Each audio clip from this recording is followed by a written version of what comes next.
ท่านทั้งหลายโปรดพิจารณารูปรสกลิ่นเสียงเป็นเหตุให้เกิดแก่เจ็บตายก่อนเวลากำหนดท่านทั้งหลายรูปรสกลิ่นเสียงเป็นเหตุให้เกิดแก่เจ็บตายก่อนเวลากำหนดความอยากเกิดจากการเห็นรูปความอยากเกิดจากการเราสัมผัสกับรสชาติเช่นอาหารผลไม้ความอยากเกิดจากกลิ่นที่เราสัมผัสความอยากเกิดจากเสียงที่ได้รับรู้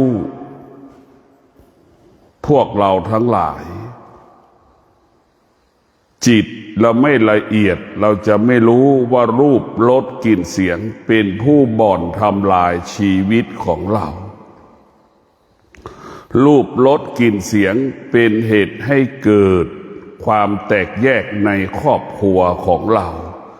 ทำให้ครอบครัวของเราไม่มีความสุขเพราะรูปรสกลิ่นเสียงนี่แหละดังเช่นสามีไปติดผู้หญิงนอกบ้านทำพวกเราทั้งหลายจึงทำให้ครอบครัวนั้นไม่มีความสุข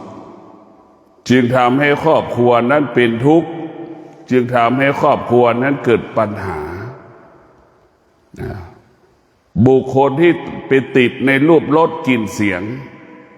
เช่นการรับประทานอาหารเนี่ยเรากินคือหมายความว่าเรานั่นแหละเป็นผู้ทำลายตัวเราเอง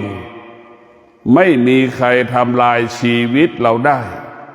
มีแต่ตัวเรานั่นแหละทำลายตัวเราเองโดยไม่รู้สึกตัวสิ่งที่ทำลายตัวของเราความอยากหรือรูปเป็นเหตุให้เกิดความอยากพวกเราทั้งหลายเห็นรูปเกิดความอยากเกิดความต้องการอยากได้สิ่งนั้นมาครอบครองเช่นฤดูหนาวเมื่อเราเจอเสื้อกันหนาวเราก็อยากได้เสื้อกันหนาวนั้นมาใส่นี่แหละคือความอยากมันทำลายอะไรทำลายเศรษฐกิจทำลายรายรับรายจ่ายของเราแต่เราซื้อเสื้อก็เป็นเหตุให้เราเสียค่าใช้จ่ายเห็นไหมพวกเราทั้งหลายรูปรสกลิ่นเสียงเนี่ยเป็นเหตุให้เกิดเขาว่าเจ็บป่วยก่อนเวลากำหนดโรคภัยไข้เจ็บทั้งหลายเกิดจากการที่เราไปปรุงแต่งในรูปในรสในกลิ่นในเสียงนี่แหละอาหารไม่อร่อยเราก็ไปปรุงแต่งให้มันอร่อยในคำว่าอร่อยในการปรุงแต่งน่ะมันประกอบไปด้วยเคมีพันทั้งสิ้น 90% คนแก่คนเจ็บคนตายเพราะเราไปปรุงแต่งในการกินในการปรุงอาหารนี่เป็นพาหนะนำมาซึ่งความแก่ความเจ็บความตายนะเพราะเราไปหลงในรูปแบบมันสีมันไม่สวยก็ไปเติมสีสันให้มันสวยให้มันงดให้มันงามนี่แหละอะไรที่มันผิดธรรมชาติอะไรที่ไม่ใช่ธรรมชาติมันจะทำให้เราแก่เจ็บตายก่อนเวลากำหนดอะไรที่เป็นธรรมชาติมันจะแก่เจ็บตายเป็นไปตามหลักของธรรมชาตินะพวกเราทั้งหลายเราต้องมีสติที่จะปรุงแต่งมีสติที่จะหยุดการปรุงแต่งในการกินให้เราเข้าใจว่าเรากินเพื่อให้มันอิ่มเราไม่ต้องกินเพื่ออร่อยถ้ากินเพื่ออร่อยแล้วก็เป็นการปรุงแต่งตั้งแต่เครื่องปรุงต่างๆนั่นแหละเครื่องปรุงอาหารนั่นแหละเป็นตัวเป็นเหตุให้เราเป็นโรคเบาหวานก่อนเวลากำหนดเป็นโรคมะเร็งก่อนเวลากำหนดเป็นโรคไตก่อนเวลากำหนดพวกเราทั้งหลายเป็นเหตุให้เราเกิดโรคสารพัดโรค เพราะฉะนั้นพวกเราต้องพิจารณาว่าที่สุดเรากินนะเพื่อให้มันหายหิวแล้วมีกำลังที่จะปฏิบัติหน้าที่มีกำลังที่จะทำหน้าที่มีกำลังที่จะรักษาหน้าที่การประกอบอาชีพปฏิบัติหน้าที่ของเราเพราะฉะนั้นพวกเราทั้งหลายทำไมงัวควายกินหญ้าแล้วมีกำลังมากกว่าคนล่ะแต่พวกเราต้องพิจารณาทำไมช้างมันกินหญ้าจึงมีกำลังมากกว่าเราล่ะแต่พวกเราต้องพิจารณาดูทำไมหมามันกินสิ่งสกปรกมันไม่เป็นโรคมะเร็งตายล่ะเราต้องพิจารณาเพราะอะไรเราก็ต้องพิจารณาดูเรากินหมูกินไก่กินสารพัดกินแต่กำลังยิ่งกินยิ่งกำลังถดถอยยิ่งกินทำให้ร่างกายยิ่งอ่อนแอเห็นไหมยิ่งกินแล้วทำให้เราร่างกายเสื่อมเกิดความเสื่อมลุกก็ยากนั่งก็ยากลุกก็โอยนั่งก็โอยนี่คือกินแล้วทำให้ร่างกายเสื่อมเรียกว่ายิ่งกินก็ยิ่งทำลายชีวิตของเรายิ่งกินยิ่งทำลายคุณภาพชีวิตของเราเพราะเราไปติดในรสของอาหารนั่นเราไปติดในกลิ่นอาหารนั่นนะเช่นเรากินหมูนี่หมูก็มีน้ำมันอยู่แล้วในหมูที่เรากินเกือบ50%เราก็อยากเอาน้ำมันไปเติมไปแต่งไปเสริมไปสร้างให้มันเกิดรสชาติอีกก็นึกดูเรากินน้ำมันเนี่ยอย่างน้อยวันละ1 ช้อน365 วันเนี่ยก็นึกดูดิ365 วันเนี่ยมัน3 มื้อนะเห็นไหมพวกดูนี่คือ1,000 กว่าวันเนี่ยเรากินน้ำมันไปแล้ว1,000 กว่าช้อน1,000 กว่าช้อนเนี่ยเอาร่างกายมันทำลายไปแล้วสัก1,000 ช้อนเหลืออีกสัก1 ช้อนก็พอแล้วไม่ต้องแล้วร่างกายเราสะสมเนี่ยน้ำมันที่เรากินเหลือในร่างกายเรา1 ช้อนเนี่ยเอานึกดูกันแล้วกัน1 ปีก็1 ช้อนนึกดูเนี่ยจึงทำให้เราเส้นเลือดติดตันทำให้เราเป็นโรคหัวใจทำให้เราเป็นโรคเป็นอัมพฤกษ์อัมพาตเรียกว่าสโตรกก็เพราะเหตุจากการกินน้ำมันนี่แหละพวกเราทั้งหลายการกินเป็นเหตุให้เกิดโร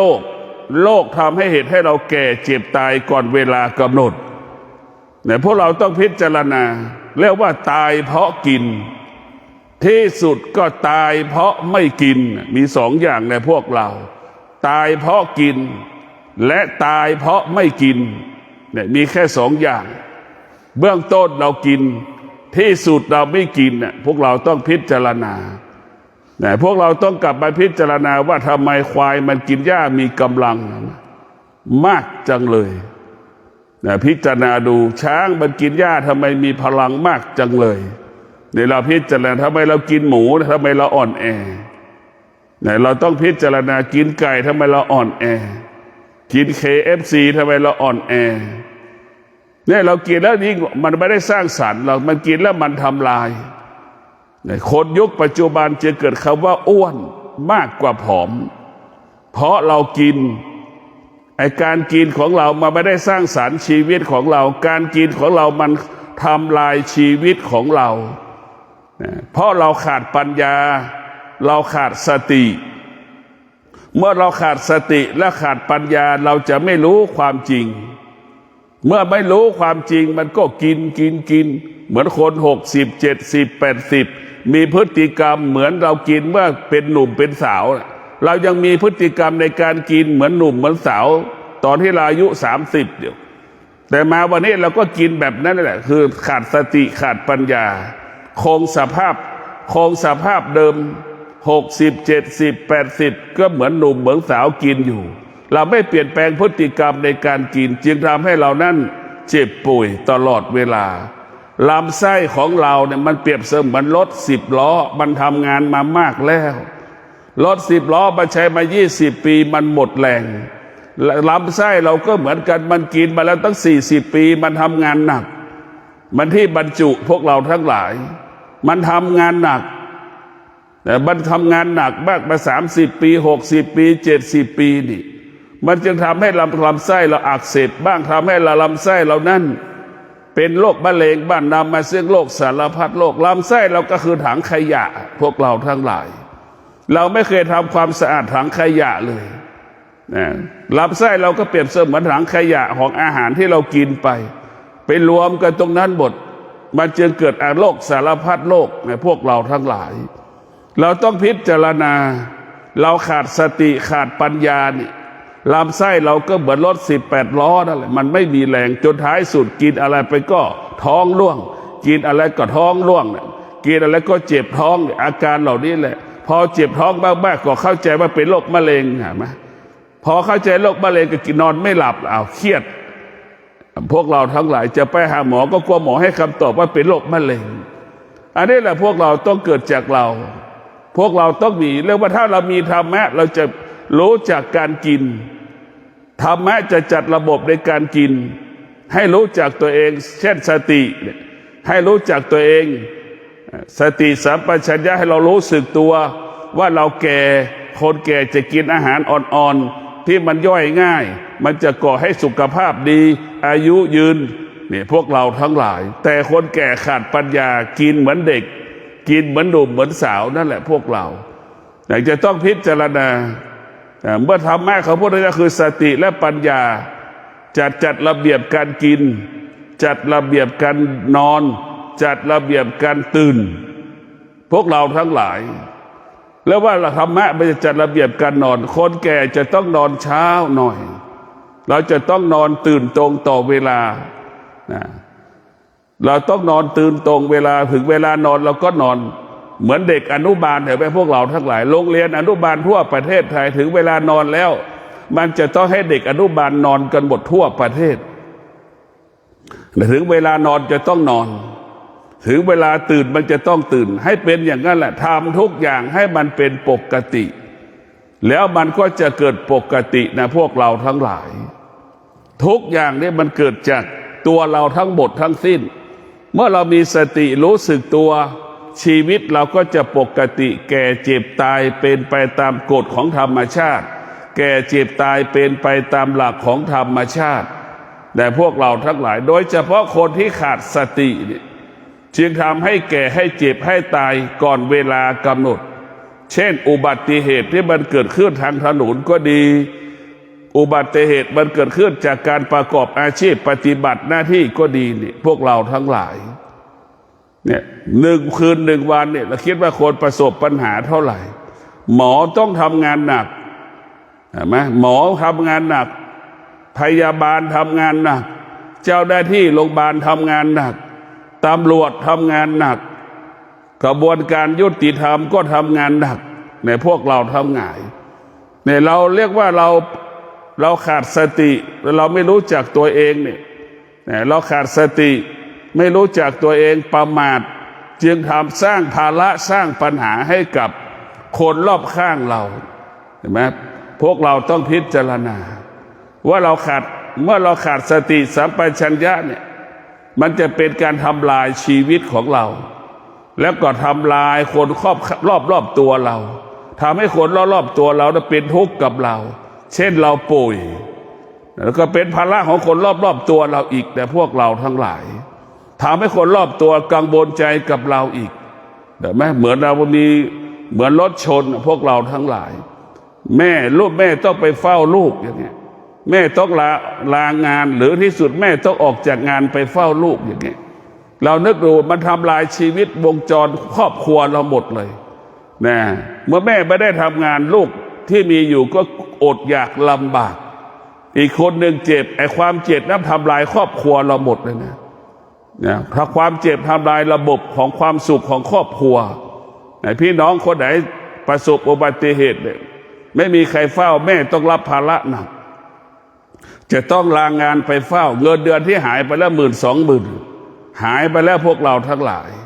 จึงทำให้ครอบครัวนั้นอยู่ยากลำบากกินก็ลำบากอยู่ก็ลำบากประสบปัญหา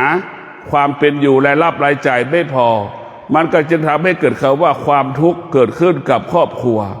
จนถึงที่สุดมันจึงทำให้ลำบากยากจน จนถึงที่สุดจึงอยู่ไม่มีความสุขในพวกเราต้องมีสติพิจารณาการมีชีวิตอยู่ของเราต้องอยู่ด้วยธรรมะมีสติรู้มีสติรู้เท่านั้นรู้จักตัวเองเป็นผู้ไม่ประมาทแต่เราต้องรู้จักตนเองเป็นผู้ไม่ประมาทผู้ที่มีปัญญาจะแสวงหาความสุขที่อยู่ในกายในจิตคนที่ขาดปัญญาก็แสวงหาความสุขนอกกายแต่คนที่ขาดปัญญาแสวงหาความสุขนอกกาย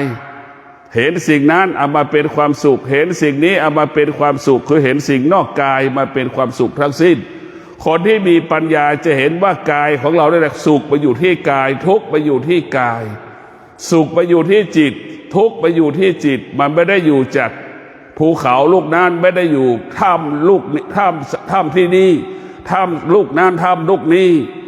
เช่นธรรมะไม่ได้อยู่เกิดจากสถานที่ใดสถานที่หนึ่งสถานที่ปฏิบัติธรรมทางสายเอกเป็นเพียงแค่เครื่องมืออำนวยความสะดวกให้เราปฏิบัติธรรมเท่านั้นอันเท็จที่จริงธรรมะมาอยู่ที่กายกับจิตเราเช่นเราเจ็บป่วยก็เป็นธรรมะความทุกข์ก็เป็นธรรมะความสุขก็เป็นธรรมะให้เรารู้ว่ามันเป็นธรรมทั้งสิ้นมันไม่มีอะไรที่เป็นไม่เป็นธรรมมันไม่มีแต่เราไม่รู้ก็จึงรู้ว่าไม่เป็นธรรมความแก่ความเจ็บความตายมันเป็นธรรมะทั้งสิ้นถ้าไม่มีความแก่ความเจ็บความตายจะไม่มีศาสดาไม่มีพระพุทธเจ้าเนี่ยไม่มีทุกข์ไม่มีสุขพระพุทธเจ้าจะไม่เกิดเรียกว่าความสุขความทุกข์เป็นต้นกำเนิดให้เกิดศาสดาสุขก็ไม่จริงทุกข์ก็ไม่จริงอาการอย่างนี้แหละทำให้เจ้าชายสิทธัตถะออกบวชเพราะสัมผัสว่าสุขมันไม่จริงทุกข์มันไม่จริงสุขมันไม่เที่ยงทุกข์มันไม่เที่ยงจึงทำให้เจ้าชายสิทธัตถะออกบวชเพราะเห็นสุขเห็นทุกข์ออกบวชเพราะเห็นเกิดแก่เจ็บตายเป็นสิ่งที่มันไม่ดีเป็นสิ่งที่มันไม่เที่ยงพวกเราทั้งหลายในทุกอย่างมันเป็นธรรมหมดธรรมะมันเกิดขึ้นที่กายกับจิตธรรมะไม่ได้เกิดจากสถานที่นั้นสถานที่นี้ธรรมะไม่ได้เกิดจากพระรูปนั้นไปเกิดจากพระรูปนี้ในพวกเราทั้งหลายแต่ชาวบ้านผู้ที่ไม่ปฏิบัติธรรมไปแสวงหาความสุขนอกกายเวลานี้จะพากันไปกิ่วแม่ปานความหนาวเย็นมันเกิดขึ้นจะไปกิ่วแม่ปานล่ะไปดอยอินทนนท์ขึ้นบนดอยไปสัมผัสความเย็นนี่แหละคือพวกเราทั้งหลายถามว่าปีหนึ่งนี่ปีหนึ่งเนี่ยคนตายที่ไปเราไปเที่ยวสถานที่ต่างๆก็ปีหนึ่งตายกี่ร้อยคนเห็นไหมไปหาความสุขแต่กลับไปตายไปหาความสุขกลับไปเกิดความเจ็บเห็นไหมไปหาความสุขกลับไปเกิดความป่วยนี่แหละพวกเราทั้งหลายเราต้องเข้าใจว่าทุกสิ่งทุกอย่างมาอยู่ที่ตัวเราเป็นผู้กำหนดไม่มีใครกำหนดชีวิตเราได้ตัวเราเท่านั้นกำหนดชีวิตตัวเรา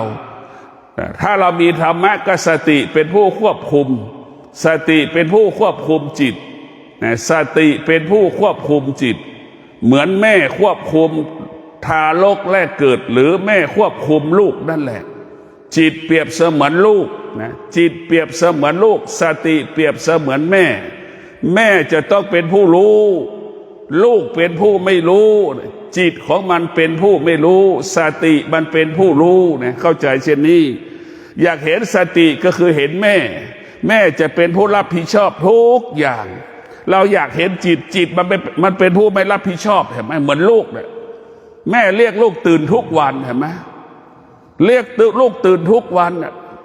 นั่นแหละจิตเป็นผู้ไม่รู้พวกเราทั้งหลายจิตมันเป็นผู้ไม่รู้จิตมันอยู่กับความไม่เป็นจริง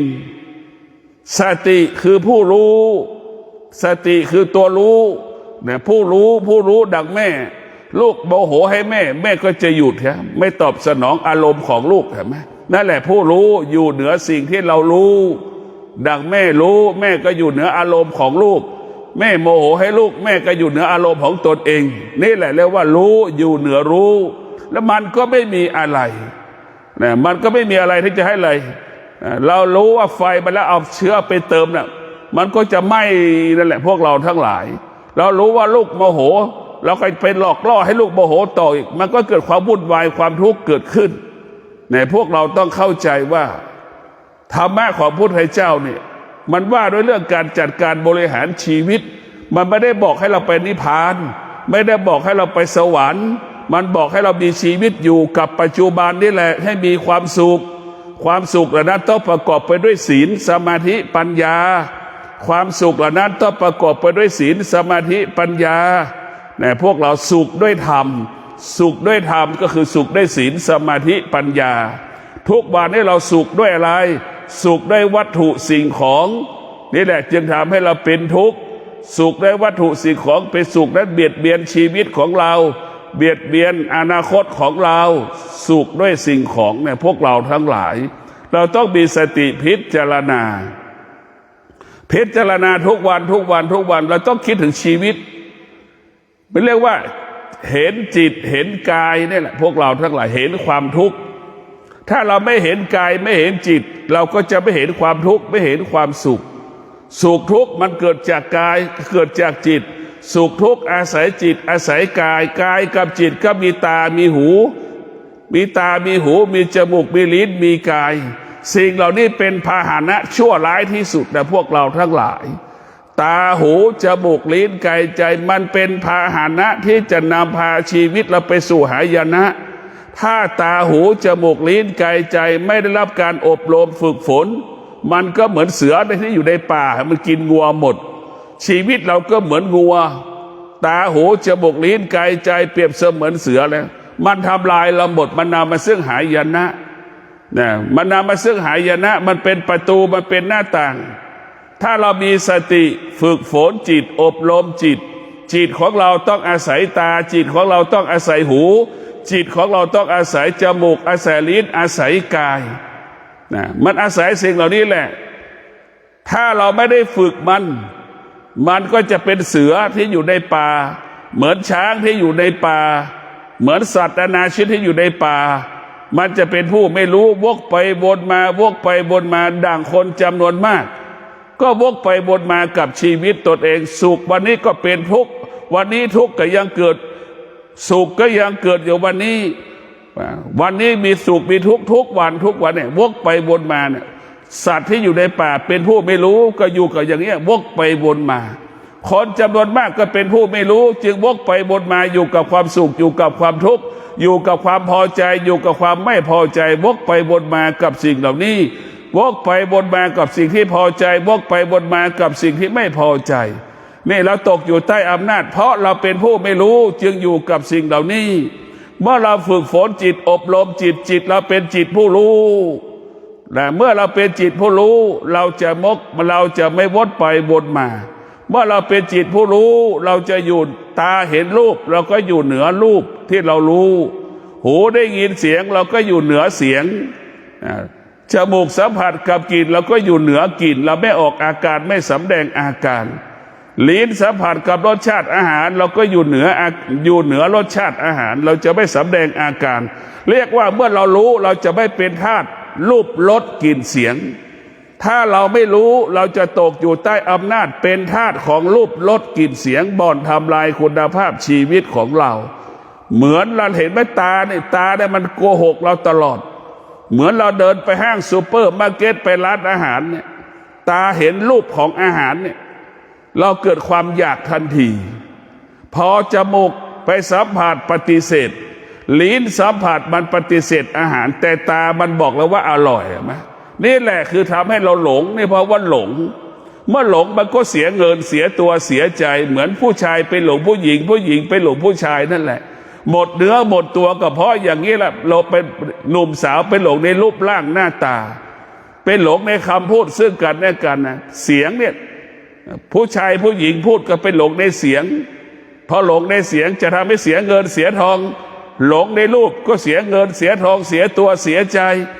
พวกเราทั้งหลายมีแต่เสียไม่มีใครได้คนหนึ่งได้เงินคนหนึ่งก็เสียตัวคนหนึ่งเสียตัวก็ได้เงินเนี่ยมันก็เสียทั้งหมดทั้งสิ้นนะพวกเราไม่มีคำว่าได้เพราะฉะนั้นพวกเราต้องมีสติต้องมีปัญญาพิจารณาว่ารูปรสกลิ่นเสียงนั้นเป็นผู้ทำลายชีวิตของเราพวกเราต้องพิจารณาว่าตาหูจมูกลิ้นกายใจถ้าเราไม่รับหากเราไม่รับการฝึกฝนอบรม มันก็เป็นดั่งเสือกินงัวเจองัวกี่ตัวมันก็กินหมดเจอหมากี่ตัวมันก็กินหมดเจอสัตว์กี่ชนิดมันจะกินหมดนั่นแหละมันเป็นผู้ไม่รู้ผู้ไม่รู้คือผู้ทำลายเหมือนเสือแต่พวกเราทั้งหลายมันทำลายเห็นไหมผู้ไม่รู้ก็คือผู้ทำลายชีวิตตนเองทำลายรอบๆตัวเราทำลายสิ่งอื่นๆผู้รู้จะไม่ทำลายดังเช่นสามีมีสติจะไม่มีผู้หญิงอื่นเนี่ยจะซื่อสัตย์ต่อภรรยาตนเองนี่แหละเรียกว่าผู้รู้จะไม่ทำลายจิตใจของบุคคลที่เราอันเป็นที่รักสามีของเราภรรยาของเราลูกของเราเนี่ยผู้รู้จะไม่ทำลายถ้าผู้ไม่รู้นั้นจะทำลายนะเช่นพ่อแม่สามีภรรยาลูกเนี่ยไม่สนใจไม่แคร์ความรู้สึกซึ่งกันและกันมันทำลายจิตใจกันแต่พวกเราทั้งหลายต้องพิจารณาผู้รู้จะไม่ทำลายไอ้ตัวผู้รู้ทั้งหลายจะสร้างสรรค์ทำให้ครอบครัวอบอุ่นทำให้ครอบครัวมีความสุขนะทำให้อยู่ดีกินดีเนี่ยพวกเราทั้งหลายผู้รู้ทั้งหลายจะเป็นผู้อดทนดังแม่อดทนต่อลูกนั่นแหละเนี่ยผู้รู้ทั้งหลายเป็นผู้อดทนผู้รู้ทั้งหลายจะเป็นผู้ที่วิริยะภาคเพียรนะวิริยะภาคเพียรดังแม่วิริยะภาคเพียรเลี้ยงลูกนั่นแหละเหมือนพ่อวิริยะภาคเพียรไป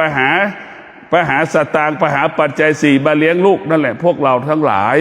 พิจารณาดูว่าธรรมะนี่แหละจะเป็นผู้ทำให้เรานั้นมีความสุขธรรมะนี่ทำให้เราเจริญเราต้องเอาธรรมะมาเป็นหลักกำกับชีวิตของเราแต่คนจำนวนมากมันไม่เอาธรรมะมันไปเอาความคิดไปเอาความรู้สึกมันจึงหลงเอาสังคมมาเป็นความจริงสังคมมันไม่ใช่ความจริงแต่พวกเราทั้งหลายเราต้องเข้าใจว่าธรรมะคือความจริงดังเช่นฤดูหนาวปรากฏนี่เสื้อกันหนาวตัวเก่าเราก็ยังมีอยู่ถึงแม้ไม่มีเสื้อกันหนาวตัวเก่าเสื้อหลายตัวเราเอามาใส่กันนะซ้อนกันมันก็ทำให้ร่างกายเราอบอุ่นเสื้อทุกตัวก็คือใส่เพื่อปกปิดกันร้อนกันหนาวกันแมลงกัดต่อยแต่คนจำนวนมากขาดปัญญาใส่เสื้อเพื่อสวยเพื่องามเพื่อสังคมเพื่อประเพณีนะนี่แหละคือมันก็ว่าขาดสติมันจึงทำลายคุณภาพชีวิตทำลายความเป็นอยู่ของเราเสียค่าใช้จ่ายอย่างน้อยเสื้อตัวหนึ่งไปแล้ว200 บาท300 บาทเห็นไหม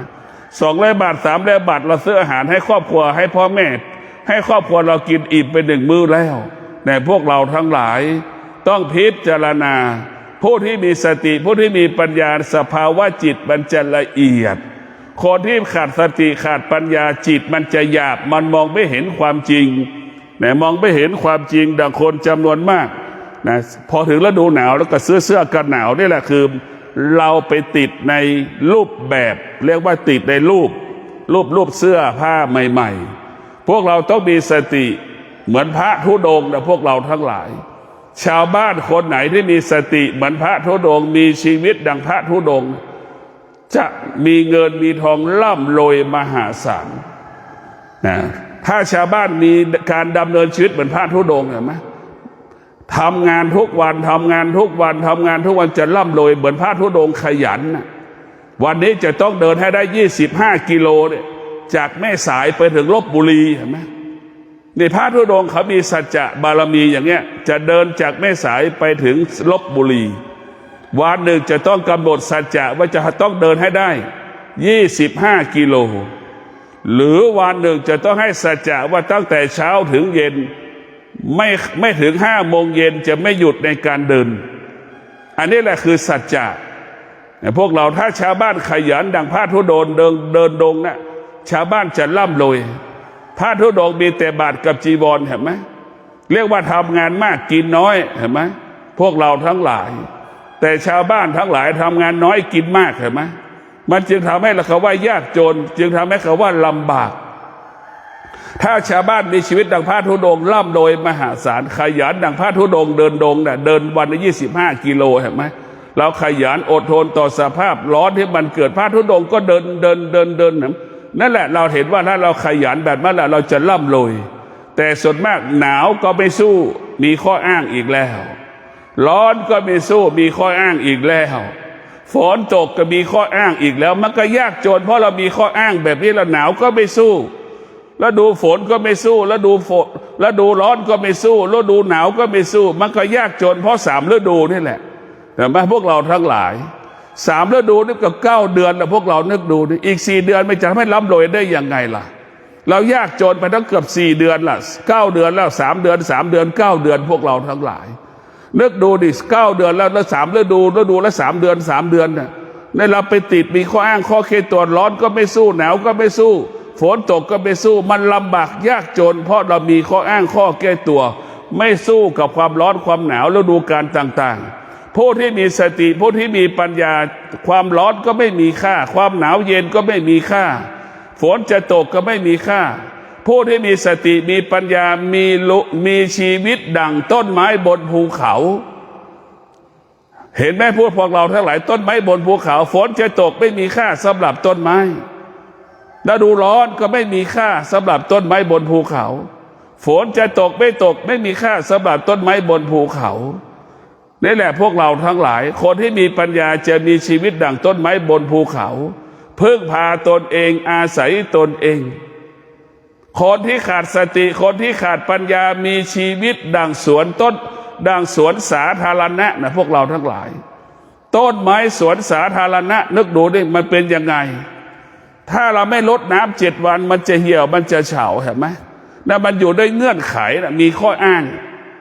นะมีข้ออ้างมีข้อแก้ตัวเห็นไหมคนลดน้ำต้นไม้สวนสาธารณะคนที่ดูแลต้นไม้สวนสาธารณะมาขี้เกียจรดน้ำต้นไม้มันก็มีข้ออ้างอีกอ้างสารพัดอ้างว่ามีปุ๋ยไม่ได้ใส่ปุ๋ยเห็นไหม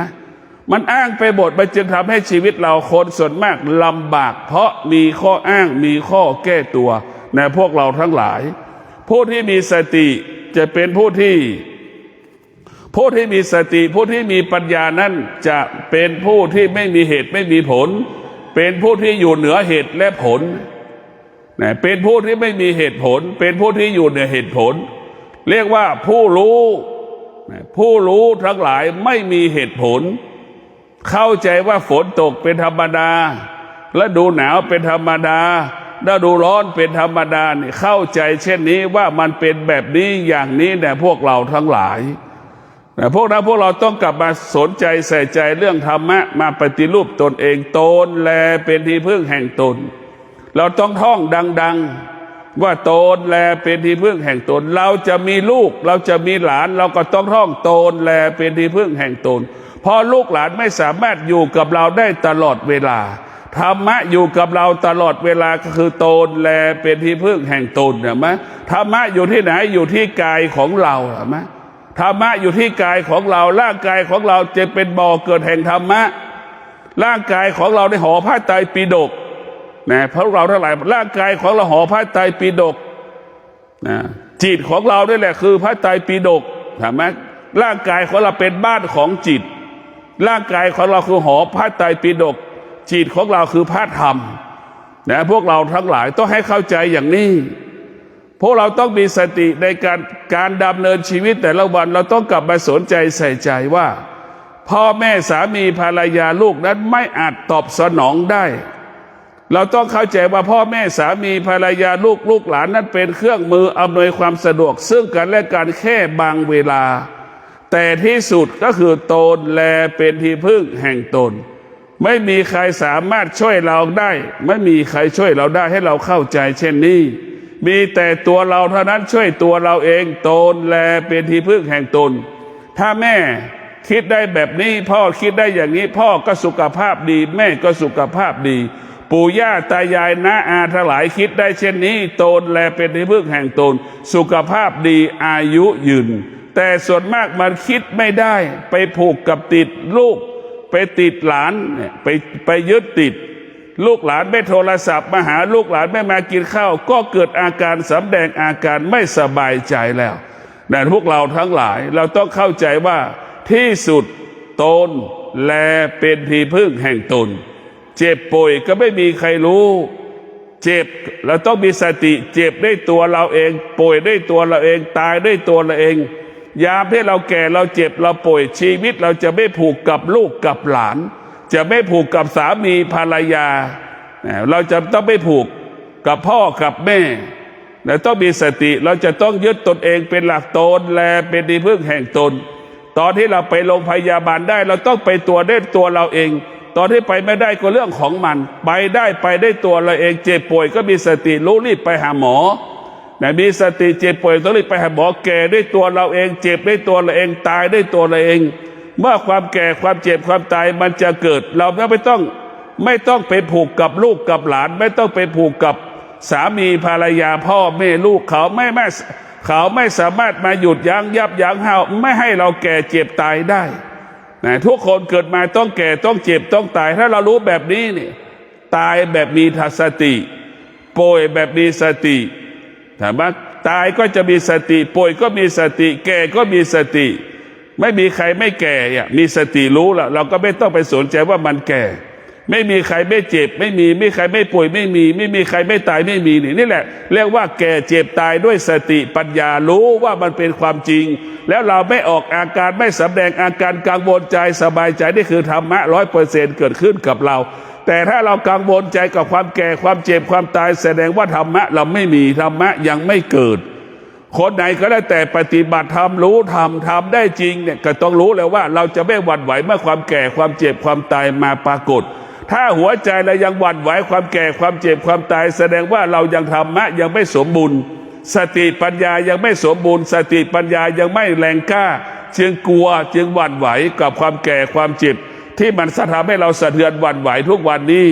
เพราะฉะนั้นพ่อแม่ครูบาอาจารย์สอนให้เรารู้เรื่องความจริง